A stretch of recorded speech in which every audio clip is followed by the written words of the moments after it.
Welcome to the NXT Podcast, your home for weekly NXT reviews and insight. The beautiful part of NXT is that when one dream ends, another dream begins. Find all of your NXT news, recaps, and analysis right here. So with that being said, we only have one question for you. Are you ready? We thought so. Let's get the show started right now. Oh, ladies, gentlemen, it is time for the NXT podcast once again. I am very excited to join you for a very fun wrestling-filled episode of NXT. There wasn't a lot of fat on this episode. We're continuing the Dusty Classic. We have some escalating really good matches going on. A couple fun facts before we get started. My dog likes to run over as I yell at the beginning of the intro, and now he's attacking me. He's a little poodle, but he turns into a lion, and he's attacking his father. That's not cool. Also, we're going to talk about the Royal Rumble just a little bit here. And on the Notes app that I take my notes on, Bianca autocorrects to Nuance. So I just noticed that it says Nuance Belair, and that's a terrible name. And it's probably not funny, but it was funny enough that I said it on a podcast, so here we are. Now, Royal Rumble happened on Sunday. Obviously, you know what happened or you've seen it. I am going to spoil it if you haven't seen it, so go ahead and click off now until you haven't seen it. But for the Women's Royal Rumble, we have Bianca Belair as our winner, and for the Men's Royal Rumble, we have Edge as our winner. Both will be going to WrestleMania to challenge for the titles of their choosing. Bianca technically has a choice between the Raw Women's Championship, the SmackDown Women's Championship, and the NXT Women's Championship. She'll obviously be picking, you would think, Sasha Banks. Now, Edge has a choice as well. As he won the Royal Rumble, he has a chance to go after the WWE Champion, currently Drew McIntyre on Raw. He can go after Roman Reigns, the Universal Champion, on SmackDown, or, as he hinted at tonight, he could go after the NXT Champion, Finn Balor. Now, Bianca's choice is pretty clear. They've been building Bianca by having her beat Bayley, and WrestleMania, Bianca Belair and Sasha Banks is just too good to pass up. So I'm absolutely good with that being our WrestleMania match. That's going to be a fantastic build-up. It's going to be an even better match. Edge is more interesting because while I can't see Bianca challenging anybody but Sasha Banks, I kinda can see Edge challenging any of these three. Now, it makes the most sense for him to go after Roman Reigns. They have never had a match as far as I can remember. Edge was out for 9 years. Roman wasn't that guy yet. But if he goes after Drew, that's a babyface and a good guy versus another babyface or a good guy. They could have an excellent match, an excellent build-up. I think Drew actually probably needs it more than Roman does. But I think that we're doing Sheamus for Drew right now, and then somebody else for Drew, maybe John Cena down the road. He could certainly go after Roman Reigns. That would be a great story. They're both really good promos in their roles. Edge is a better babyface than I remember him being back when he was a full-time wrestler. He came back, obviously, as a babyface or a good guy at the last Royal Rumble, and he's been a good guy ever since. And he, for his career, has been a career bad guy. He's one of those guys that just fits as a bad guy. He's like Kevin Owens, where he can be a good guy, but he's just naturally a bad guy. In this case, he's had some time off. He's clearly been working on his promos and hasn't lost a step there, nor in the ring, really. But he's an excellent good guy. And I think that him versus Roman, even if he doesn't win, having a match at WrestleMania for the Universal Championship, the one title he has never held, that could be very, very interesting.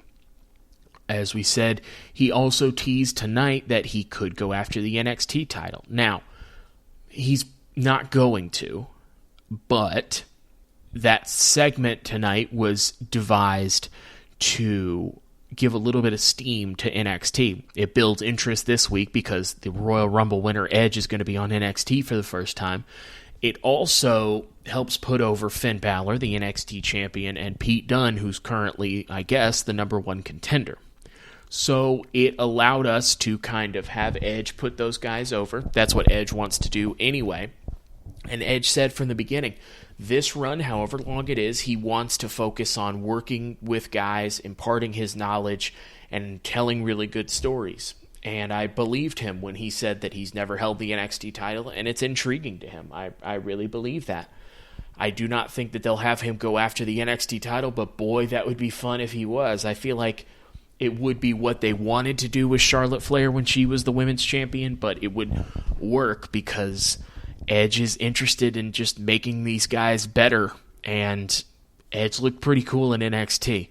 But I think we have him marked down against Roman Reigns at WrestleMania, and I'm excited. Goldberg lost. That's fantastic. Please go away now for 6 months, and we'll see you wherever. Still don't know why he was in a WWE Championship match. It's reported that they didn't feel like anybody else was ready for that spot. I would say that's not so much that people aren't ready, it's that you have left everybody to stagnate, and because you've left everybody to stagnate and haven't put them in positions that would make them ready, that they aren't. So I'd say that's more on you than the performers, and to say that the performers aren't ready is much more a reflection on you than it is any of them, not to mention that there are tons of people that could go against Drew, you just don't want them to. So we use Goldberg because, you know, why not dust off one of the legends we have that'll actually come back, especially during a pandemic when there's no actual fans in the arena. Cool. They had their little match. Goldberg's not a good wrestler. Drew did what he could with him, and he retained the title. Anytime Goldberg's involved in a title match, it's ridiculous, and you have to worry about him winning. Because I didn't think he was going to beat The Fiend either, and I didn't think he was going to beat Kevin Owens, and here we are. There was a talk of a report of a plan, that there was a plan that reportedly people backstage were scared. I can't think of a way to say it without swearing on this show. S-List nailed it on happening, and we don't know what that plan was. But it certainly seems like that would either be Goldberg winning the WWE Championship, which would be insane, or Goldberg entering the Royal Rumble and winning, which, boy, would also be insane. Because then, presumably, you're having him face Roman for the Universal title, and Goldberg is the good guy that I'm supposed to root for in that. That would be cool for Roman. It would be the first time at WrestleMania that he's actually supposed to get booed, but he gets cheered. So maybe that would be fun from that angle. Other than that, I don't think we have anything good. So the plus here is that Drew is still your WWE champion and Goldberg isn't, and Goldberg's probably going to go away for a while. And that's always worth celebrating. As I said, we have Edge here in NXT tonight. Is a great way to use Edge. Edge is absolutely the kind of guy that would want to stop by NXT and put some people over. We're starting, though, with Dakota Kai and Raquel Gonzalez out for the semifinal match in the Dusty Cup. They're going against Caden Carter and Casey Catanzaro. Fun fact, Caden Carter and Casey Catanzaro's names both start with a K and a C. That is fantastic. I don't know if Caden and Casey were friends before this, but I bet you that one of the reasons they put them together as a team is because Caden Carter is Casey and Casey Catanzaro is Casey. Is that a stupid reason to put people together as a team? Absolutely. Did I chuckle out loud to myself and I guess just to my dog because it's both a Casey and I was proud of myself for noticing? Also, yes. So maybe it's a good idea. I don't know. It is worth noting that Casey and Caden, hard to say, back-to-back, have come a long way wrestling-wise, especially Casey. She was an Ultimate, what is that show? Ultimate Warrior? Ninja Warrior, there it is. She was a Ninja Warrior contestant who came to the Performance Center and at first did a bunch of Ninja Warrior stuff and didn't have the wrestling part down yet. She's become a pretty good wrestler, man. This is a good match that they're putting on. Credit here probably to Dakota Kai, who is kind of like the Dolph Ziggler of NXT. She's taken a little bit more seriously than that, but she's really good at making other people look good, and she's actually too good and willing to do that, so that's all that they use her for. Like, Io Shirai and Finn Balor are also good at that, but they will get their stuff in. Dakota is too good at making her opponent look really good, and Dolph had that same problem where he will sell his butt off for you, and he will make you look like $1 million. But the problem is, that means that every new person that comes to the roster has to go through Dolph Ziggler. Dolph Ziggler piles up losses, and then you don't take him seriously. He gets put in a championship match against Drew McIntyre or Kofi Kingston, and although he's been a world champion before, you certainly don't buy it. That's kind of what's happening with Dakota Kai. I'm glad she has something to do and people to work with, but she is the resident polisher of NXT in the women's division, where put her in there with whoever, she will make them look good, and they feel like they can have her lose, and it's no big deal. And I guess it's not for what they want to do with her going forward, but it's something to kind of keep an eye on, because I don't think her role's going to change a whole lot. They're having their match. Raquel hits I don't know if it's a one-arm chokeslam or one-arm powerbomb, but either way, it looks like it hurts a lot. Move, and they pick up the win. So Dakota and Raquel are either going to face the team of Candice LeRae and Indy Hartwell, or the team of Shotzi Blackheart and Ember Moon in the finals. If we're just going by traditional wrestling logic, Dakota and Raquel are bad guys. So are Candice and Indy. So it would be Shotzi and Ember that win, because they're good guys. But you could certainly have Candice and Indy go against them as well. I would think it would be Shotzi and Ember in that then, because you want the good guy, bad guy dynamic. But if they do all bad guys, that's certainly fine too. We have a promo for Legado del Fantasma, basically reminding you how great they are, and then that leads into Lucha House Party versus Legado del Fantasma. Just the two dudes, no Santos Escobar. Boy, oh boy, this is a good match. These dudes are killing each other out here. Legado hits a cool double team move, and they pick up the win. I don't even know what to call it, and move on. So Legado will face MSK in the semifinals. MSK's music hits. They come out to cut a quick promo on Legado. They seem, I'm going to be nice, they seem very excited to be cutting a promo. It was okay. It's not their fault. It had some of the cornerstone WWE weird lines that they put in there, but MSK is an exciting team. I don't know if mic work is their strong point or if their stuff is just being written weird.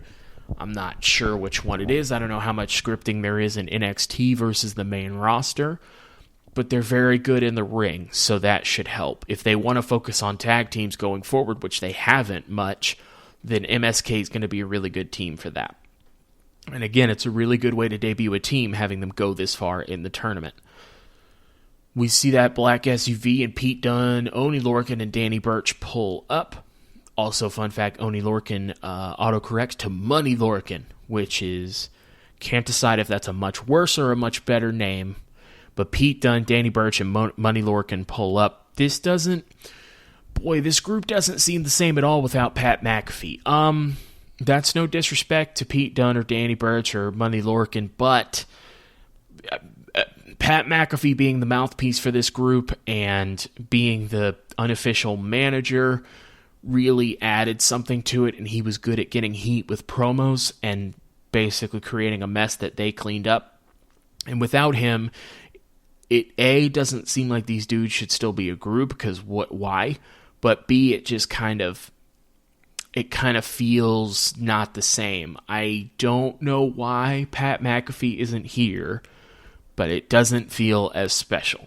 So I hope that if he's going to be around, he's around soon, because It's kind of Pete Dunne's group now, and Pete Dunne is absolutely capable of having a group by himself, but it doesn't help a lot when it was already Pat McAfee's group, and then without a real explanation, he's just not around and you don't mention him, which is weird because he didn't do anything that would make you scrub him off of all future shows and mentions that I'm aware of. He just was there one week and now he's not there.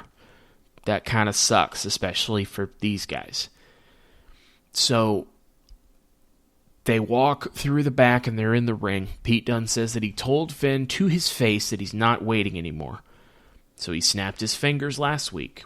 He said, "Don't force me to make it any more clear than that." That's about all Finn needs to hear. So his music hits, and here's our NXT champion. It is insane how much more important Finn is and how much more seriously he is taken here in NXT. If you'll remember, Finn was in NXT. He was one of the early NXT champions. He had the title for a long time, had a bunch of great matches. He gets called up to Raw in the draft, and they have everybody on the stage. You don't see him, and then they're basically having qualifying matches for a final match at SummerSlam for the Universal title, which at the time was a new title. The crowd was very busy booing the fact that the belt was red. And it's weird. People don't seem to have a problem now that it's blue. It's just the red that was particularly offensive about it. And the fact that it is the WWE title just dipped in paint. But the crowd kind of separates, and it's Finn Balor, and the crowd goes crazy. And they were mad at Roman Reigns for something. I think in real life it was a violation of the wellness policy or something. In storyline, it was because he failed to win the WWE title, and Dean Ambrose took it to SmackDown.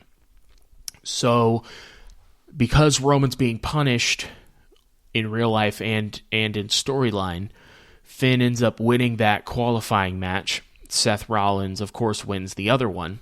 And I remember on that first Raw, nobody thought Finn was winning that qualifying match. They thought that was a cool intro for him. That was a really good match.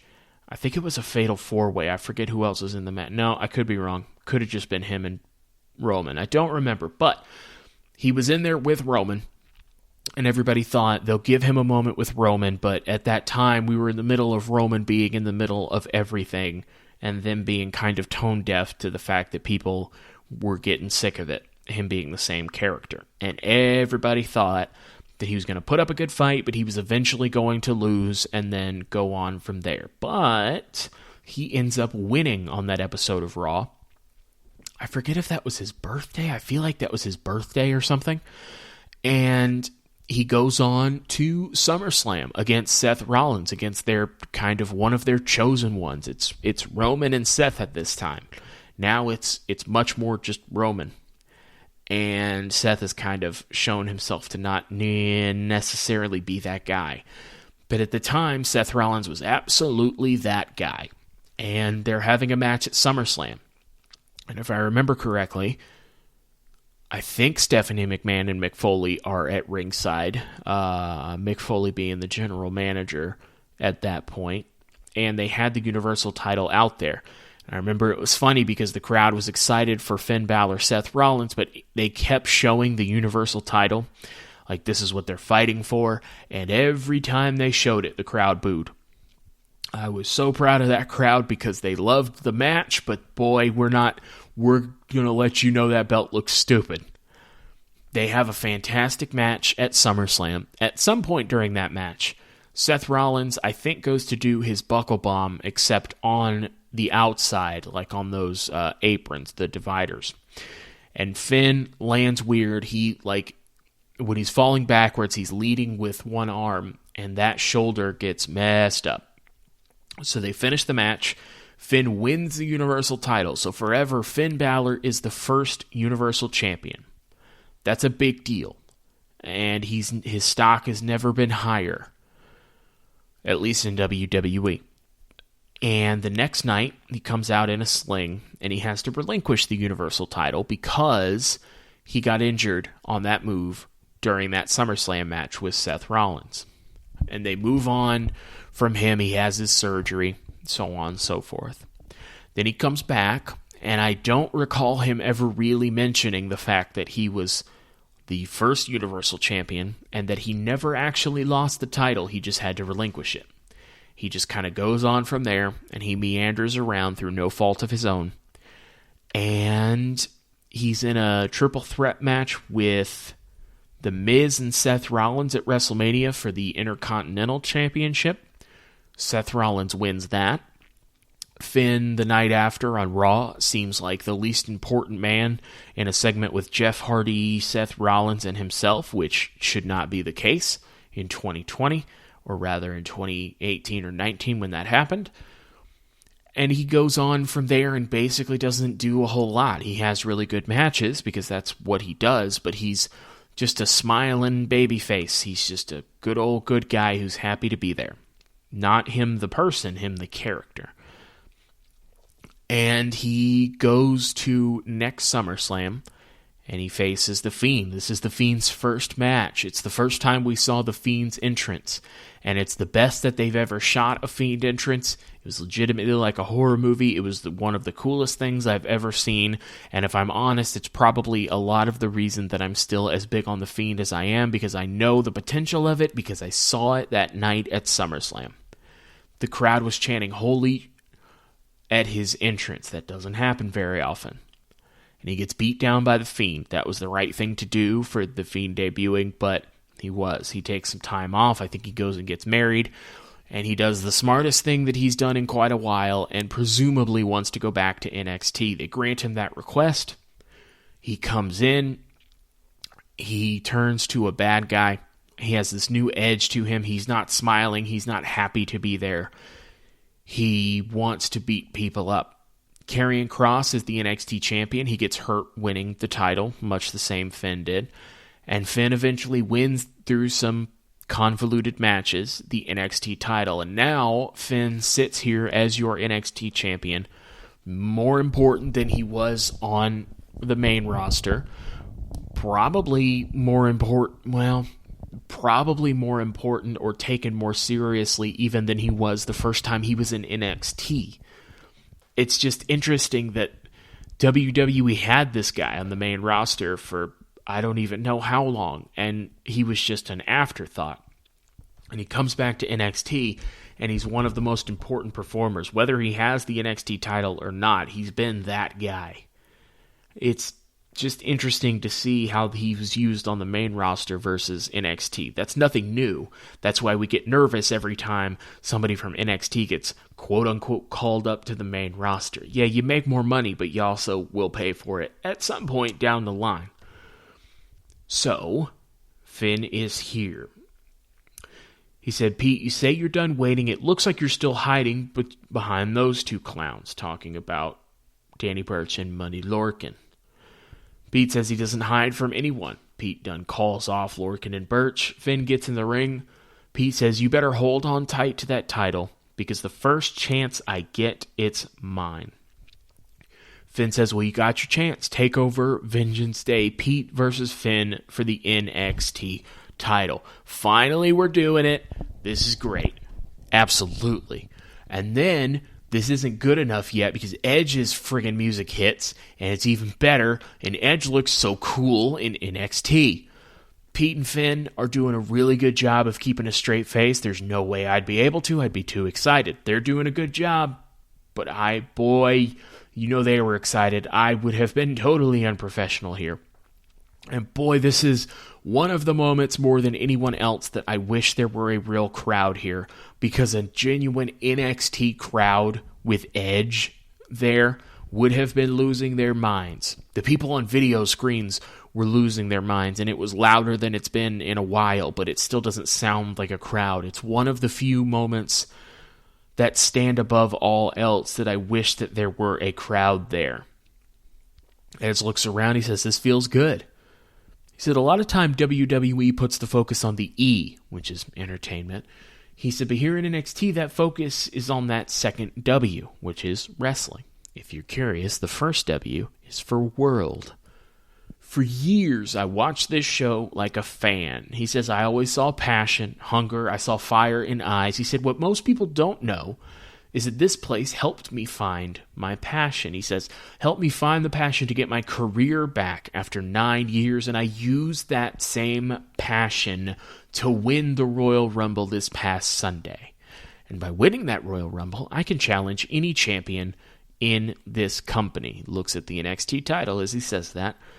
He says, I look at you two, I see two of the damned best. He says he sees so much of himself, good and bad, in Pete Dunne. Pete Dunne shrugs. Edge said, I would have shrugged like that 10 years ago too, kid, or 20 years ago. He said, you, looking at Finn Balor, I see a guy who's operating on a whole different level in a zone that is special to watch. Edge says, I'm going to be watching your match at TakeOver because I've never had that. And he points to the NXT title. I'm such a dork. I got goosebumps doing that back. That's ridiculous. He says, I've never had that, and points at the NXT title. He says, no matter who wins your match, that is intriguing. Edge said, if I haven't made my choice by TakeOver, this fight may cause me to make my choice. And as I said at the beginning, it's not going to happen. But guys, what if it did? Just Pete Dunne or Finn Balor versus Edge for the NXT championship would be great. And they have a cool shot where Finn and Pete are face to face, and Edge has backed up and he's kind of leaning back against the ropes, and the camera's looking straight on, so you see them staring at each other and Edge kind of smiling and looking at both of them. It was a great camera shot. Edge is not gonna come back, but boy, this was awesome, and it seemed like Edge had a lot of fun, and I loved this so much. We go to commercial, we come back from commercial, and it's time for our Cruiserweight title match. Santos Escobar and Curtis Stallion are already in the ring because nothing says this is important like neither person having an entrance. Listen, they don't care about the Cruiserweight title. I don't either. You don't either. It sucks for everyone involved. I'm glad that they have something to do. I really am. Curtis Stallion and Santos Escobar have a really good match that doesn't have stakes, and he hits a Phantom Driver and a Legato to retain the title. So you knew that was coming. So all that build-up they were doing for Curtis Stallion, thank you for playing, gone somewhere. He looks over, and Scarlett's on a balcony right at the side, kind of looking over at him. And I figured this was just going to be her staring, but Karrion Kross actually comes out this time. He actually made the decision to come out himself and not just send his girl out for him. That's nice of him. See, this is interesting because this presentation of Karrion Kross works really well for me. Scarlett is the siren of bad things to come. She shows up, something bad is going to happen. And then crucially, the part they have not done to this point much is Karrion Kross actually comes out and does bad things that were sirened. This works. If you have Scarlett as a harbinger of doom, that's great. But if you have a harbinger of doom, you need the doom. Because if you don't have the doom, you have a guy at a bar saying he'll beat up everybody in this bar. You actually at some point have to back it up. If Scarlett is a harbinger of doom and it leads to Karrion Kross actually coming out and bringing that doom like he did here, that is fantastic. I like Karrion Kross. I just don't like the way they're presenting the character. This felt good. Scarlett felt kind of creepy, and Karrion Kross seemed like a truck that was coming forward and you weren't going to stop him. This, if they did it this way, would be fantastic. We'll see in the future if they keep doing that. The two other guys in Legato run out to Karrion Kross. He takes out both of them. Interestingly, Santos Escobar is still standing in the ring. He doesn't appear to be scared. He's almost smiling. And Karrion Kross gets in the ring, and Escobar doesn't run. That's actually pretty cool. That's interesting. Kross says, it seems like you and I have an ever-growing problem. He says, I'm going to give you the gift of time, which is a double-edged sword because it's more time to think about the inevitable.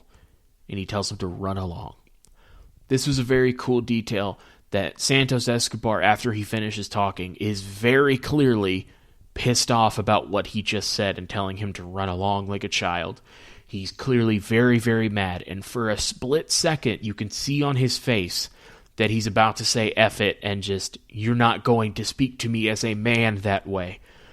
But then you also see the next split second reasoning coming over him still being mad, but him realizing this isn't the day to pick the fight. I just finished with a match. So you keep Karrion Kross strong, but you also do something for Santos Escobar because he's somebody that's not going to be spoken to any kind of way by anybody. But you also saw that moment of realization from, I'm going to kill you, to, this isn't the time or place. And eventually, although he is very clearly mad, he does run along. And the announcers made it clear that it's not for the Cruiserweight title. So I don't know if Santos is going to lose that title before him and Karrion Kross get in a match, or if they're just going to have Karrion Kross beat up their Cruiserweight champion. Either way, you certainly could do that. Scarlett got in the ring at some point and stood next to Karrion Kross, and I didn't see it. She's creepy. Again, this version of Karrion Kross and Scarlett is great. I sincerely hope that they keep this presentation going forward because this really worked well for me. Undisputed Era are in the back. Hey, Bobby Fish actually decided to be with the group this week. That's wonderful. I legitimately didn't know if they Pat McAfee'd him and just weren't going to mention him again, but he's back there, so he's here. I don't know. Edge is finishing talking to Bronson Reed before he's about to leave. Interviewer says, have you made a decision? And Edge says, no, I haven't. He said, but if I had, I probably wouldn't tell you. Karrion Kross walks up on him. Edge does not seem intimidated. He says, you have a very big decision to make. A moment you'll have to live with the rest of your life. Because at the end, it's not going to be Finn or Pete. It's going to be me taking back the title I never lost. Edge thinks about it for a second. He says, that sounds threatening. He said, words like that can be motivating. Might motivate me to come back.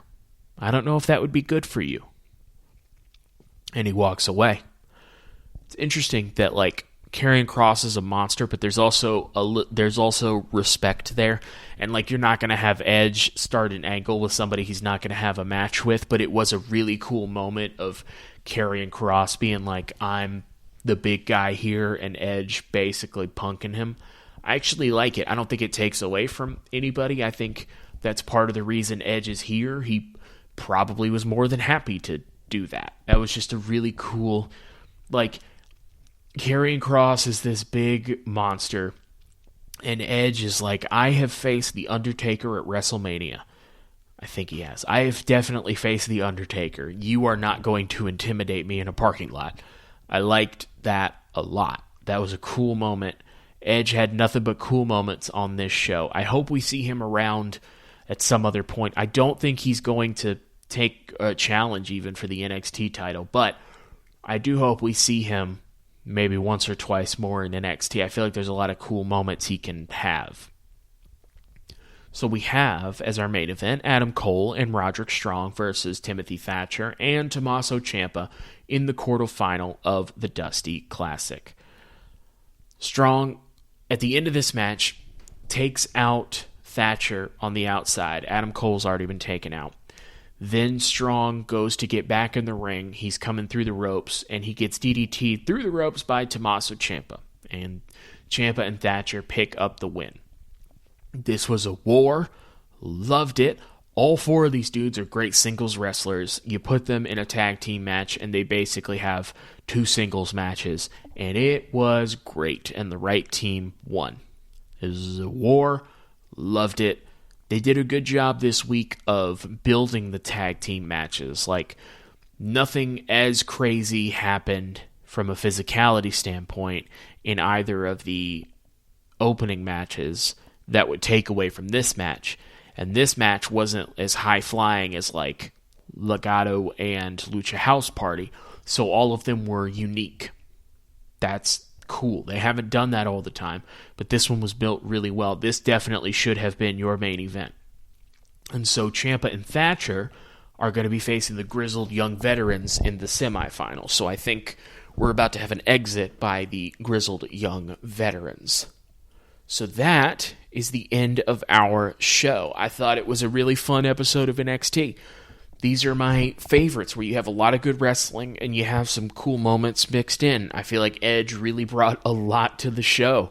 I wasn't sure what they were going to do with him, but I know Edge's whole thing on this run, however long it is to put people over. And whenever this run does end, I think we'll look back at it similar to how we look back at Shawn Michaels. He hurt his back in the 90s. He was gone for a while. He came back in the 2000s, and he had a Hall of Fame career. And I think that Edge can put in he was already in the Hall of Fame, deservedly so, but I think he's going to have a couple Hall of Fame years coming up, because this is a different kind of Edge. We finally get Pete Dunne and Finn Balor at TakeOver. So that is going to be great. I don't know what we're doing with Karrion Kross after that. Kind of hoping Pete Dunne wins. I'm liking Pete Dunne right now. But if Finn Balor wins, I'm certainly not going to be upset. So, you could let me know what you thought. I'm always on Twitter at ZachNXT. That's at ZACHNXT. Let me know what you thought of the show tonight. Who do you think's going to win the Dusty Classic on the men and women's side? What are you excited for at TakeOver? Who do you think our NXT champion's going to be? Who do you want to see Edge face at WrestleMania? Do you want to see it against Roman? Do you want to see Drew? Do you want to see Finn or Pete Dunne? Let me know over there. In the meantime, that has been our episode for this week. I have been Zachary Smith. You have been fantastic, and thank you for listening.